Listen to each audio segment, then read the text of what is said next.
Olá a todos, meu nome é Pedro Jovchevert, estou iniciando essa oficina virtual de adubação verde de inverno.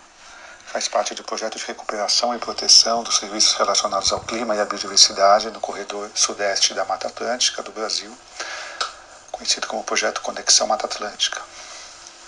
E aqui é o subprojeto Comunidades da Mata, executado pela Associação Brasileira de Agricultura Biodinâmica, em parceria com a Acalui, em São Luís do Paraitinga e na atividade da Serra.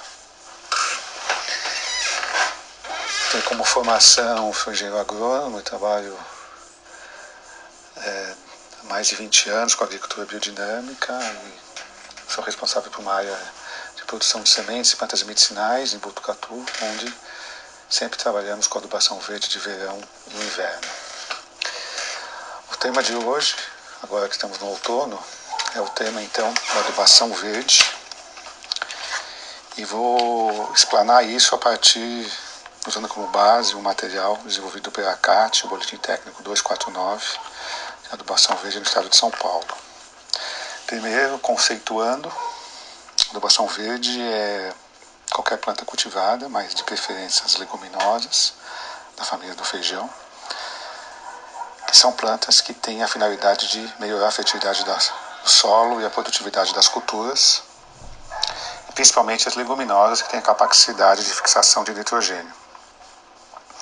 Então consiste no cultivo e no corte das plantas em pleno florescimento, com a sua incorporação ou não no solo, para ajudar as culturas que vêm em sequência.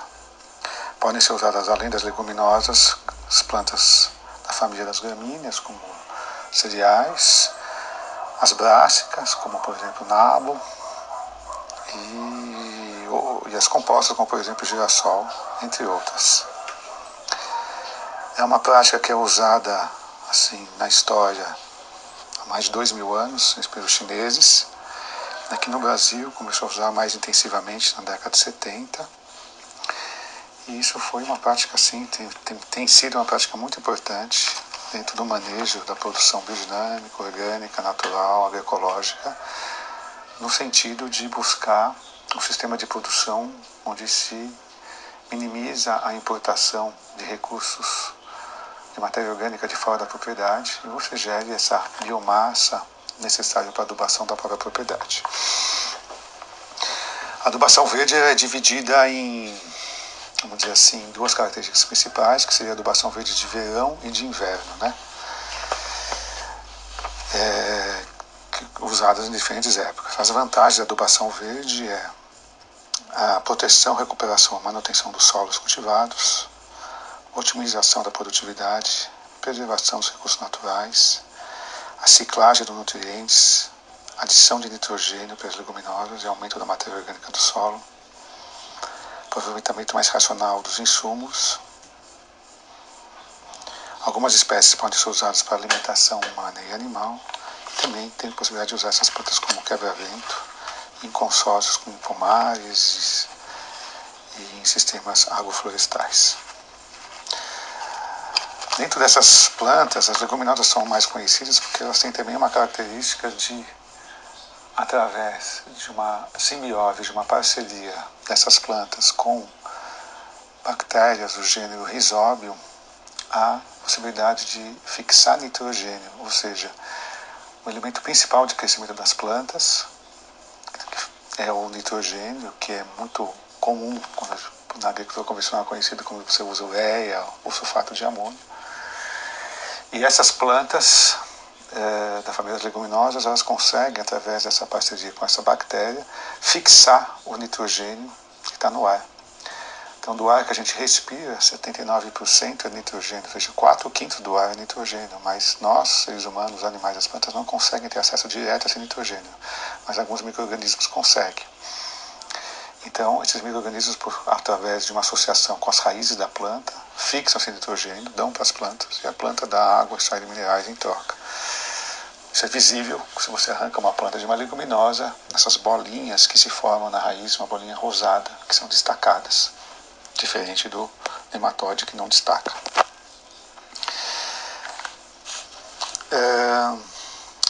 Existe então um grupo de adubos verdes de verão e adubos verdes de inverno. Então, para comparar um pouco, antes de entrar nas plantas de inverno, para vocês terem uma ideia do efeito que tem uma adubação verde de verão e de inverno em comparação a adubos químicos, por exemplo, uma planta como o guandu, a crotalária, a mucuna podem fixar por ano o equivalente de 100 a 200 quilos de nitrogênio por hectare ano, o que equivale a uma adubação de 400 quilos de ureia, para vocês terem uma ideia. A crotalária, em condições ideais, pode fixar até 400 quilos por hectare, o que equivale a 800 quilos de ureia, como uma comparação, né? A soja, que é uma planta cultivada no Brasil em grande escala, para quem não sabe, é uma leguminosa e não se usa nenhum tipo de adubo nitrogenado convencional, ureia, sulfato de amônio, nenhum tipo de adubo, porque a soja é uma planta que tem a capacidade de fixar nitrogênio. Normalmente, no caso da soja, até se inocula a soja com esses micro-organismos para facilitar a fixação de nitrogênio. Então, a soja pode fixar também entre 60 e 180 quilos de nitrogênio por hectare ano, que equivale a então de 120 a 360 quilos de ureia. Além do nitrogênio, essas plantas também possibilitam fixar no solo, trazer para o solo, né, quando a biomassa é cortada. Então podem trazer fósforo, potássio, cálcio, magnésio, enxofre e uma série de micronutrientes, né?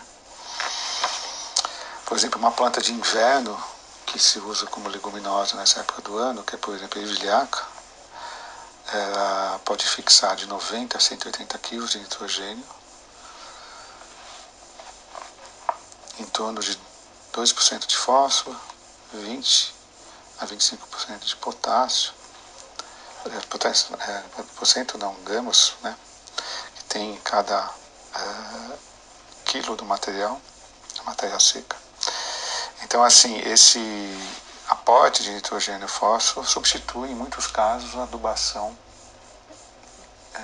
que você tem que fazer na cultura seguinte, dentro da rotação de culturas. Então, a adubação verde é uma prática muito usada dentro de um sistema de produção onde você busca fazer uma rotação de culturas. Você vai trocando as plantas ao longo do tempo. Então, você planta uma cultura de verão, outra no inverno, e depois, no verão seguinte, uma outra cultura, e vai fazendo um ciclo de longo prazo com diferentes culturas. Cada cultura traz uma característica, uma qualidade para o solo.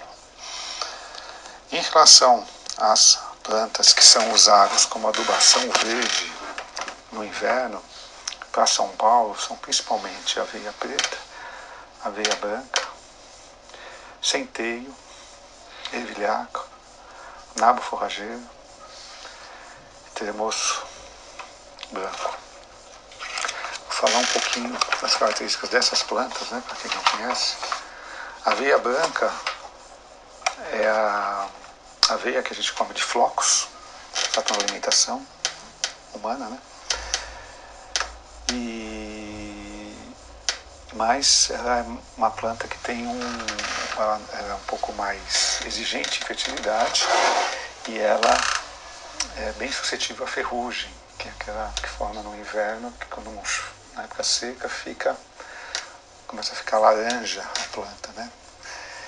E a aveia é uma gramínea da família parente do milho e tem um crescimento muito bom, podendo ser usado também como forragem do gado. O gado gosta de comer ela, normalmente quando seca a pastagem de braquiária no verão seca no inverno. Alguns agricultores plantam a aveia como uma opção de forragem fresca para o gado. A aveia preta, que é uma outra espécie de aveia, se diferencia da aveia branca por ser extremamente rústica, pode ser usado para o gado também, mas não é usada para alimentação humana.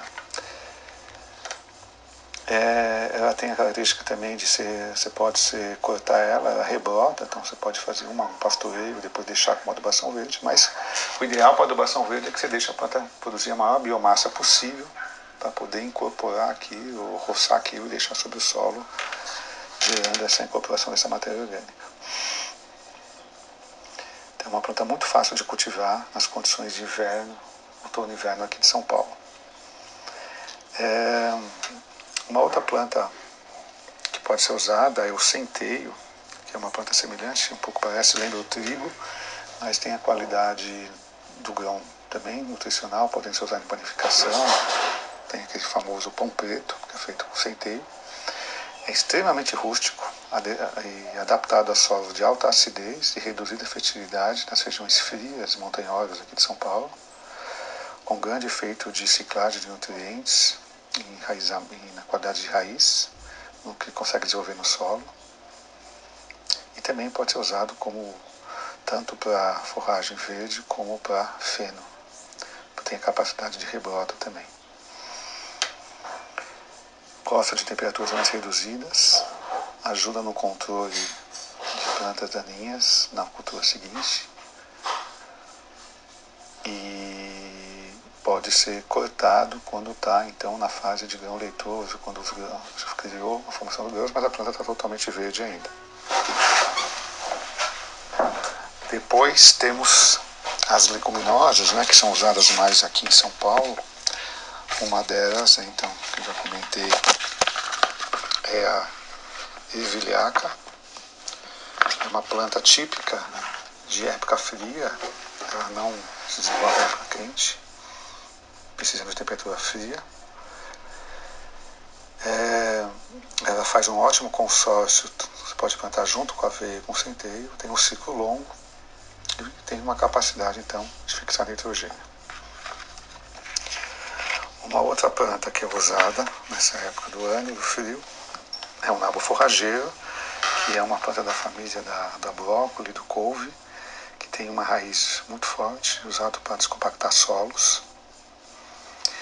E um crescimento muito rápido, tem uma floração intensa também que atrai muitas abelhas. E pode ser consorciada também com centeio, com aveia, com ervilhaca. E como uma outra opção, tem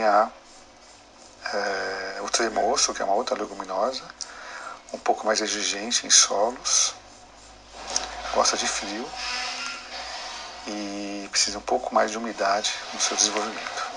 Essas seriam as plantas principais que a gente estaria recomendando para o manejo de adubação verde aqui em São Paulo. A minha experiência agora prática, nesses anos que eu trabalho em Botucatu,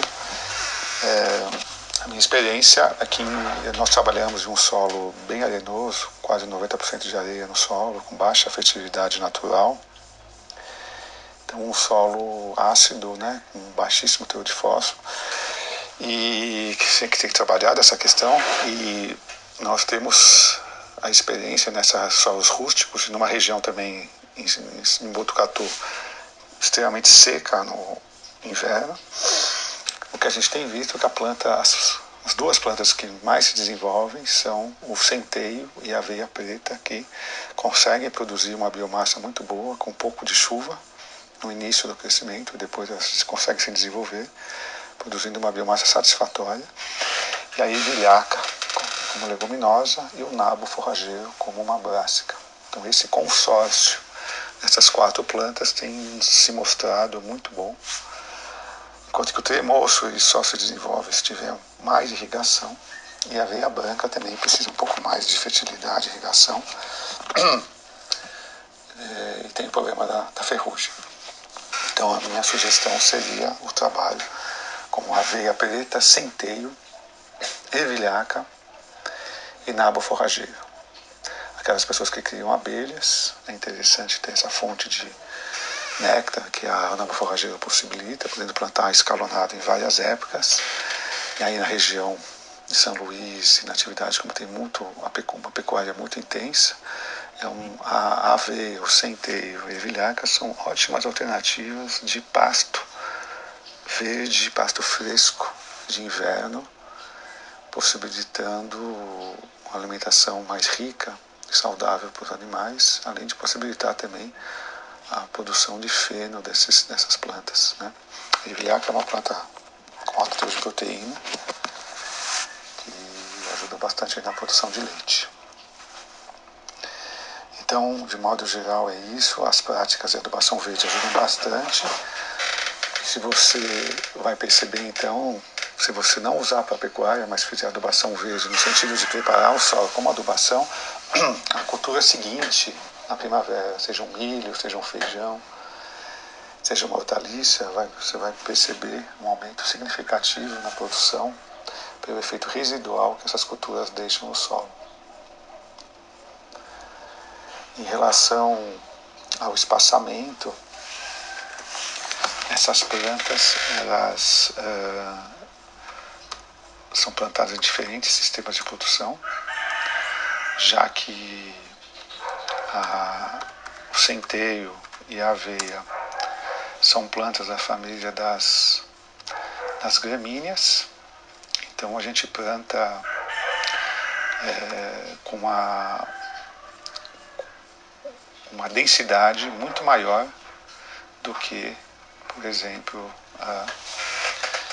a ervilhaca, né? Então, pra você ter uma ideia, a aveia a gente usa aí de 60 a 100 quilos por hectare de sementes, um espaçamento entre linhas de 20 centímetros, ou seja, é bem apertado, com em torno de 60 sementes por metro linear. Se for a lanço, você pode até fazer a lanço, você pode jogar até 100 quilos por hectare a lanço, sobre a semeadura, inclusive. A aveia preta pode ser usada assim, você pode pegar uma braquiária seca, jogar a semente, roçar a braquiária por cima da semente, que a aveia nasce. Ou preparar o solo, fazer um plantio a lanço, com 100 quilos por hectare, e depois passar alguma coisa só para cobrir o solo rapidamente, né? E a mesma coisa com centeio, mas tanto uma como a outra você pode plantar em linha, nesse espaçamento de 20 centímetros, com 60 a 105 sementes por metro linear para aveia e 90 sementes por metro linear para centeio. Já o nabo forrageiro, ele tem um espaçamento já diferente. A gente faz de 12 a 20 quilos por hectare de sementes. Plantio em linha, 25 sementes por metro, 20 centímetros entre linhas. E plantio a lanço, 20 quilos por hectare. O tremoço, usamos em torno de 55 quilos por hectare de sementes, espaçamento de meio metro entre linhas e 8 sementes por metro, porque a semente é maior. E, por último, a ervilhaca, de 40 a 80 quilos por hectare de sementes, espaçamento de 20 centímetros entre linhas e 30 sementes por metro linear. No caso, então, do adubo verde, a ideia é cortar a planta, quando a planta começar a época de florescimento, você vai roçar e deixar sobre o solo, ou fazer uma incorporação na camada superficial do solo para fazer o plantio na cultura seguinte. Em algumas regiões ainda, que não são tão frias, dá para plantar um girassol também, uma planta que tolera um pouco a seca, né? E pode ser uma planta complementar nesse sistema, mas o ideal que consegue plantar até agora junho ainda é tanto a aveia como o centeio, como a ervilhaca e o tremoço e o nabo forrageiro podem ser plantados agora na época do outono. É lógico que se não chover complica bastante a germinação. O ideal é conseguir pegar uma pequena chuva, que aí você tem uma germinação melhor. Bom, essa foi a minha fala. Agora vamos abrir um espaço. Em seguida, daqui a alguns dias, após vocês poderem ouvir essa gravação e a gente poder tirar dúvidas, outras pessoas colocarem outras experiências e em relação à adubação verde de inverno. Então, agradeço a todos. Essa é mais uma oficina aí virtual do projeto Conexão Mata Atlântica, sobre o projeto Comunidades da Mata, em São Luís do Paraitinga e na atividade da Serra, executado pela Associação Biodinâmica em parceria com a Carolina. Até logo a todos. Na verdade, assim, a grande questão, assim, quando a gente está falando da adubação verde em geral, seja de verão ou de inverno, é justamente a gente conseguir ter plantas que tenham uma qualidade para o solo semelhante, por exemplo, ao esterco que você estaria comprando de fora da propriedade. Né? Qual que é o problema de comprar um esterco de fora da propriedade se você não conhece a origem dele, né? Provavelmente esse esterco é de uma criação agroindustrial, então deve ser animais criados confinados, que ficam alimentados com ração transgênica, às vezes o uso de remédios, né? E não tem o comportamento animal, toda uma condição estressante, e aquele animal fica fechado num lugar que acaba concentrando com uma quantidade enorme de esterco. E aquele esterco, então, a fazenda que produz esse animal, ela não produz o milho, ela normalmente compra o milho de fora, então ela tem o esterco, ela não tem o que fazer com o esterco, vira um problema para ela, ela tem que vender o esterco. Não sei se esse é o caso, mas em muitos casos é assim que acontece. Isso acontece tanto para esterco de suínos como para esterco de frangos ou esterco de cordeiras, né? Então é um excesso de esterco, e só que é um esterco de origem assim, discutível, porque foi de um tipo de criação intensiva, e essa descontaminação, na verdade, ela não, o que existe, às vezes, ele pode ter tido uma pré-fermentação desse esterco, mas ele vai estar, se foi usado antibióticos nos animais, vai ter antibiótico no esterco. Se foi usado ração transgênica, vai ter resíduo no esterco. Então, para você ter uma ideia, na agricultura biodinâmica, na certificação biodinâmica, nem é permitido usar esterco desse tipo de animal, justamente por esses problemas todos que eu falei, né? Mas, assim, é uma opção. Se você inicialmente, se você achar que pode ser usado, né? Não é uma coisa assim. A gente tem que sempre estar consciente que nunca é o ideal, porque veio de uma situação que você não tem controle, né? Caso você compre isso, o ideal se ele não tiver compostado, ou seja, o que é compostagem? É que você transforma aquele material num material umificado, um material que você não reconhece mais o que é. Agora, se ele chegar com um cheiro muito forte ainda no esterco de porco, o ideal é você fermentar ele, fazer um monte, né, e deixar aquilo fermentando por um tempo. Só depois que ele curtir, aí você utilizar na adubação. Nesse caso, ele é compostado, ele vem até com controle de umidade, né? Em torno de 10 a 15% ou 20%, uma coisa assim. E há um tempo atrás até achei interessante, mas não tinha pensado nessa situação de antibióticos, transgênicos, etc. Né? Realmente. O ideal é se você conseguisse. Né? Se você conseguisse o esterco, desses estercos comprados de fora, o esterco que é menos, vamos dizer assim, problemático, é quando consegue esterco de vaca, por exemplo, o esterco que vocês têm na região de vocês mesmo, né? Vacas a pasto, que são semi-confinadas às vezes, né? Em uma época do ano específica, é só isso, né? Sem um confinamento, né? O ideal é evitar esterco de confinamento, né? Agora, como eu falei, a adubação verde, trabalhando a adubação verde ao longo dos anos, a gente consegue diminuir muito a necessidade de comprar esterco de fora.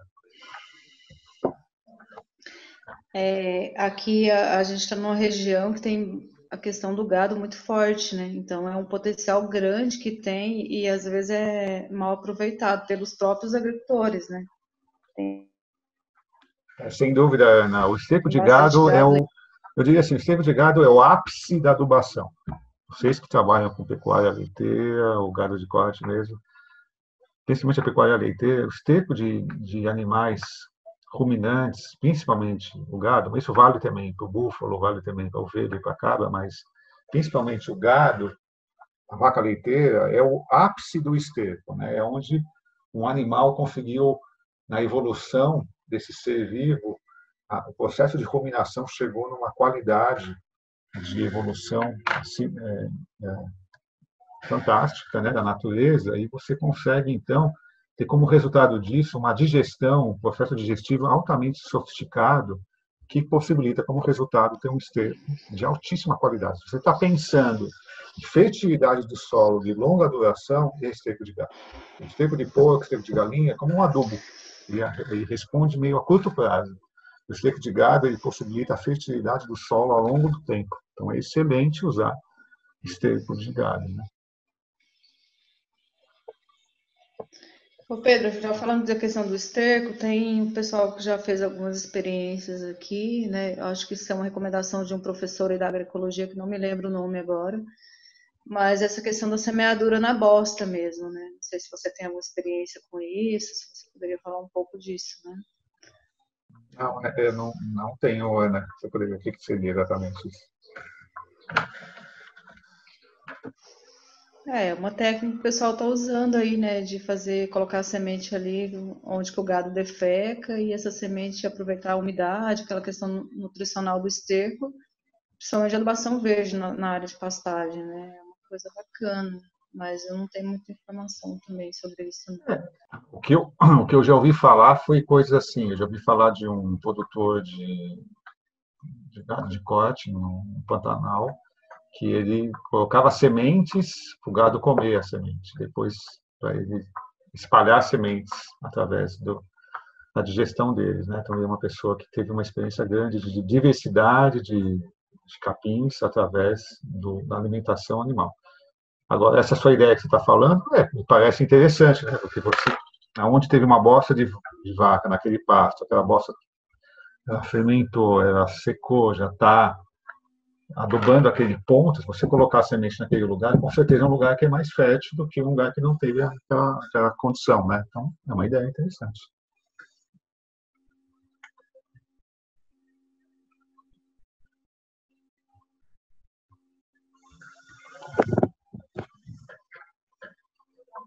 Eu acho que assim vai ser importante a gente fazer esses canteiros demonstrativos, mesmo mais para conhecer as plantas, né, Ana? Assim que chegar as sementes aí, escolher um local ou mais de um lugar que possa ser feito esses canteiros para que as pessoas possam mais para frente visitar. Para quem nunca viu um centeio, nunca viu uma bilhata, né, ver ao vivo como que é essas plantas. Esperamos poder ter dias de campo mais no Não, segundo semestre.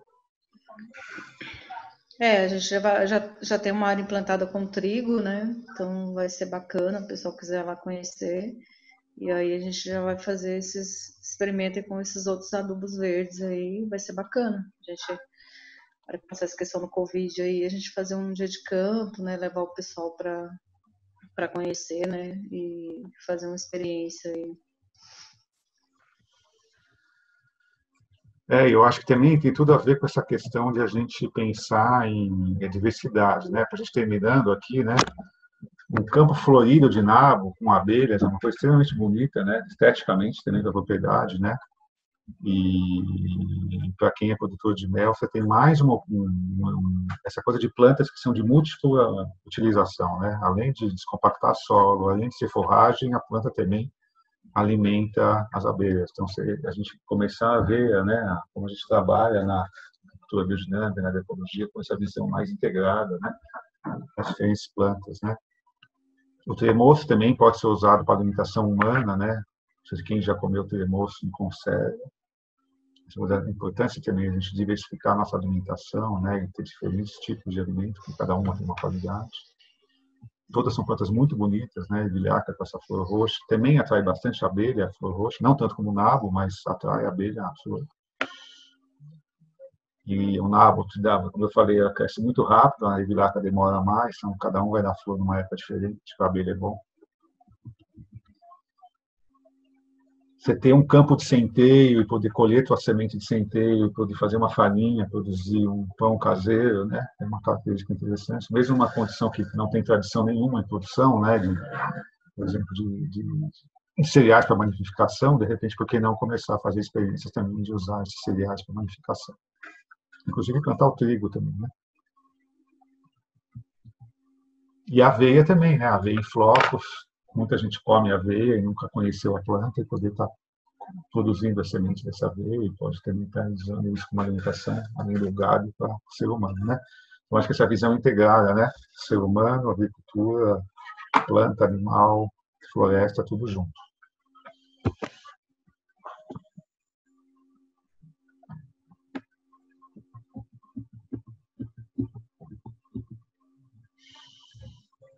Alguém mais tem alguma colocação, alguma experiência que quer colocar, alguma pergunta para a gente terminar? A Alqueta fez um comentário aqui que eu acho bacana, né? Que ela falou, por exemplo, a questão do nabo. Se a gente deixa ele sementear na área, ele volta todo ano. Eu acho que a ervilhaca também tem esse comportamento, né? Eu não sei Também. qual outros que você acha aqui. Mais essas duas mesmo. Como eu falei, a ervilhaca ela é uma planta que ela vai produzir a semente cai. É um pouco mais difícil de colher a ervilhaca, porque ela se espalha muito, e ela acaba nascendo sozinha, né? Então ela vai... E ela nasce exatamente na época do inverno, você não precisa se preocupar, ela não vai nascer no verão. Ela fica dormente no inverno e nasce no verão. O nabo ele já é um pouco mais agressivo, né? Ele já é de ciclo rápido, então ele, às vezes, um fiozinho que dá, ele já nasce, né? Agora, a ervilhaca não. A ervilhaca vai nascer agora, a partir de abril, todo ano ela nasce. Nossa região aqui, a gente vai plantando aqui a ervilhaca cada ano num lugar diferente, então todo ano no inverno ela já vai nascendo sozinha, né? Então, isso também é uma coisa, é uma inteligência da natureza e a gente pode estar trabalhando junto com ela, não precisa nem semear, que já vem sozinho. A ervilhaca eu sei, fui estagiária da BD, é difícil escolher mesmo. Mas é muito bonita a planta mesmo. A Renata está perguntando aqui, Pedro, a questão da palha da aveia, né? Ela fez uma pergunta. A palha da aveia é difícil de ser dissolvida no solo? Não, é assim, todas as plantas da família das gramíneas, que envolve também o milho, pensa na palha do milho, é parecido. Aveia até menos, né? Ou seja, todas as plantas que são dessa família, então vou pegar então aveia, o centeio, o milheto, o milho, o sorgo, quando ela seca, ela tem muito carbono, né? Então, é uma planta que demora para decompor, por isso que é excelente para cobertura de solo. Se quer deixar um solo coberto por muito tempo, é bom usar essas plantas. Já a leguminosa, como o tremoço, como a ervilhaca, é uma planta que é rica em nitrogênio. Todas essas plantas são ricas em nitrogênio, é o contrário. Você rapidamente ela decompõe, ela some, porque aquilo se desfaz, se transforma rapidamente. Quando eu misturo uma ervilhaca com uma aveia, a ervilhaca vai ajudar na decomposição da aveia. Então, é um bom consórcio por isso também. Assim como um bom composto é uma mistura de esterco com capins, uma boa adubação verde é uma mistura de capins com leguminosas. Que o capim, que seria a aveia, o centeio, tem bastante carbono, e a ervilhaca e o tremoço tem bastante nitrogênio. Então, um ajuda o outro nesse processo de decomposição, e isso faz com que você tenha uma adubação de melhor qualidade, né? Mais fértil. E aí lembrando que as gramíneas são bastante importantes porque são as plantas que fornecem matéria orgânica, né, para o solo, né? Então esse equilíbrio aí é bastante interessante, né, de leguminosa com as gramíneas, né, na adubação verde, né? E a mesma coisa para o verão, né? Se eu planto milho com feijão de porco, milho com mucuna, depois que eu colher o milho, vai ficar aquela palhada do milho, que é super resistente, aí a mucuna vai subir por cima do milho, e aquilo você vai roçar aquilo, incorporar aquilo, aqui é uma adubação impressionante para qualquer cultura que vem depois, porque você tem uma planta rica em carbono, milho, uma planta rica em nitrogênio, que é a mucuna. Então, essa, como eu falei, é uma arte, a agricultura, no fundo, é uma arte, né? De a gente saber escolher as plantas certas no teu microclima, na tua região, no teu tipo de solo, no teu tipo de fertilidade, e a gente poder, com o tempo, descobrindo. Eu estou citando a minha experiência, é uma coisa extremamente prática. Tudo que eu estou falando aqui é porque a gente faz na prática. Você tem uma ideia, esse ano, ontem, foi plantado centeio e trigo na Associação Biodinâmica. Há 2 semanas atrás foram plantadas ervilhaca, cevada e um outro tipo de trigo. E estamos preparando agora para plantar aveia. A gente faz isso todo ano. Esse ano a gente fez a experiência de plantar cevada. Cevada é uma gramínea também, parente do milho, parente da aveia, parente do centeio, que se planta no inverno, e agora muita gente interessada em fazer, né, cerveja artesanal.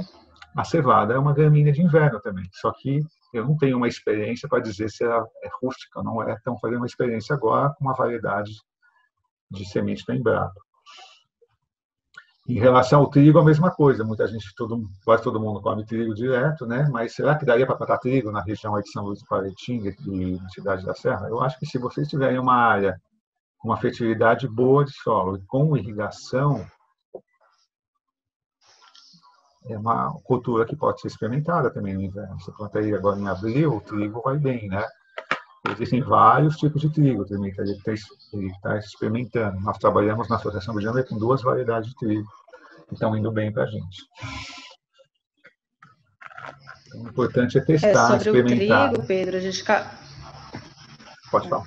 Sobre o trigo, a gente acabou de fazer um plantio agora lá no Sonéus, que está no bairro do Selado, na Atividade da Serra. Foram semeados 5 quilos do trigo do Egon, né, que é um trigo produzido no sistema biodinâmico em Londrina. O Egon é um produtor biodinâmico, trabalha com café, com milho de pipoca, feijão, com trigo. E é isso, a gente vai ver o comportamento, porque eu acho que é a primeira experiência aqui na região com trigo, né? Tá germinando agora, ontem eu fui lá, tá começando a apontar. Aí vamos sentindo aí, vamos ver como é que vai se comportar, né? Eu plantei aqui na bioca, no escritório, né? Colhi 3 quilos aqui no escritório e produziu bem. Os testes, né? Temos que praticar. Eu acho que o clima de vocês aí na região é propício para o trigo, com certeza. Que tem o frio necessário para produzir, assim como o centeio também. O centeio é mais exigente em frio do que o trigo. Quando você falou que fez semeadura ontem, aí acho que você seguiu a questão do calendário aí, dia de fruto, né? Isso.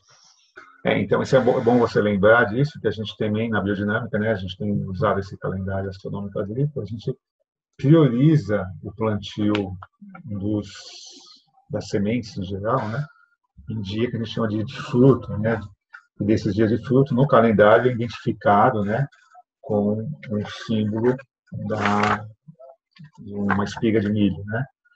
Então, ontem, segunda-feira o dia inteiro, e hoje até às 10 da manhã era dia de fruto, né? Isso vai acontecer de novo na semana que vem, no dia 20, no dia 21, e depois, no final do mês, vai acontecer no dia 28 à tarde, dia 29 e 30. Então, mais ou menos a cada 8, 9 dias, esses dias de fruto acontecem, e são os dias que a gente recomenda para produzir, para a produção de grãos, né? Tipo de sementes de grãos em geral.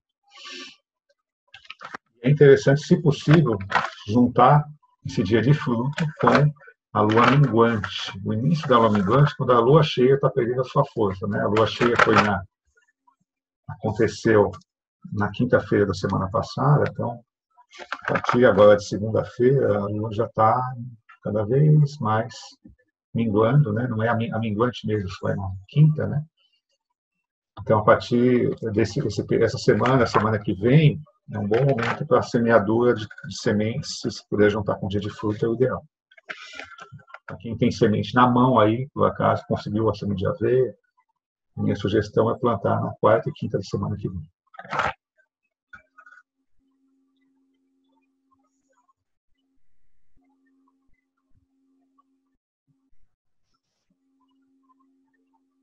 É isso, então. Mais alguma questão, algum comentário? Aqui no chat não tem mais ninguém que manifestou. Não sei se você já quer ir encerrando, a gente pode fazer um... Né? A gente pode já encerrar, então.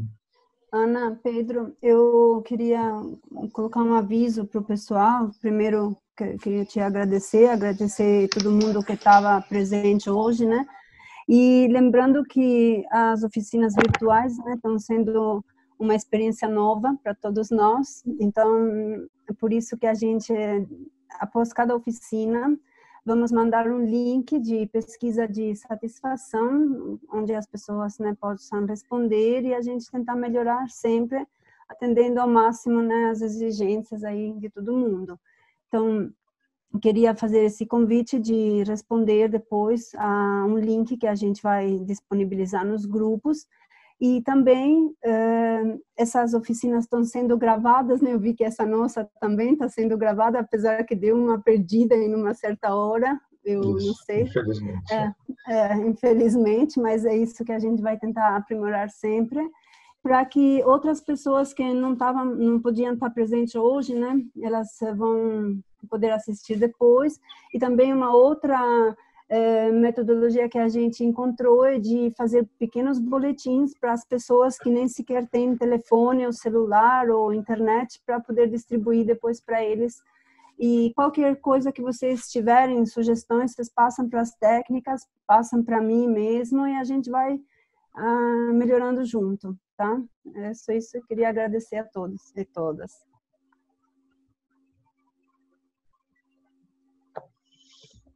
Ok, muito obrigado pela oportunidade também de estar podendo explanar, é muito mesmo à distância, né? Espero que tenha sido útil aí para vocês, que ficamos à disposição também para dúvidas futuras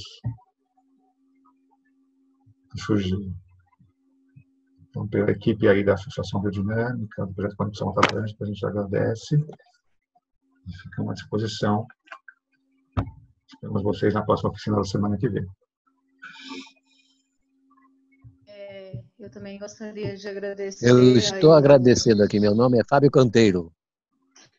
Obrigada, seu Fábio. Pela grande oportunidade que eu tive. Tá bom? Obrigada, seu Fábio, dona Edith.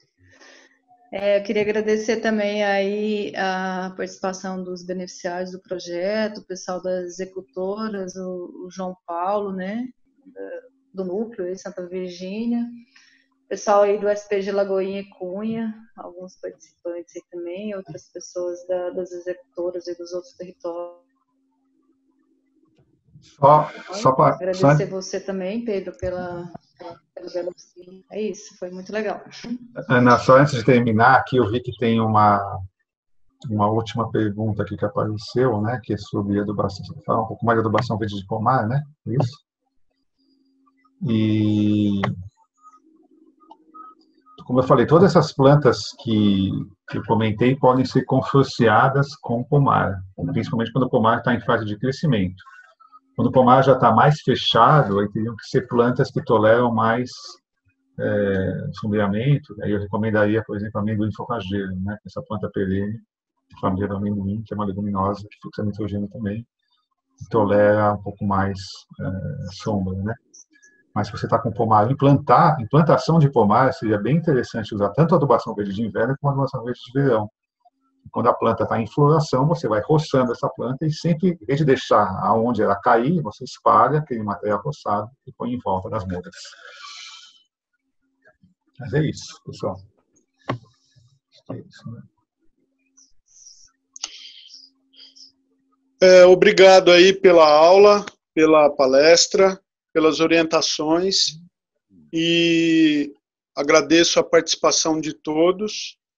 Eu coloquei essa questão dos pomares porque vão ter alguns produtores aí que vão trabalhar com pomares de frutíferas nativas, no caso aí cambuci ou outras espécies de frutíferas convencionais.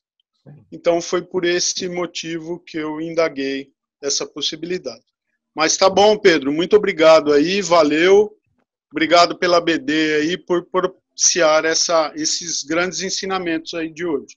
Obrigado. Você. Valeu, um abraço. Um abraço, tchau, tchau. Tá bom. Obrigado. A gente vai encerrando então a atividade. Vou estar desligando aqui. Só lembrando, né, Pedro, depois isso vai ficar disponível, né, para quem não conseguiu acessar ou quem quiser reacessar de novo, né? Sim, vai estar disponível no nosso. A gente está vendo um local para colocar no site da BD, né? Em breve vamos estar comunicando isso.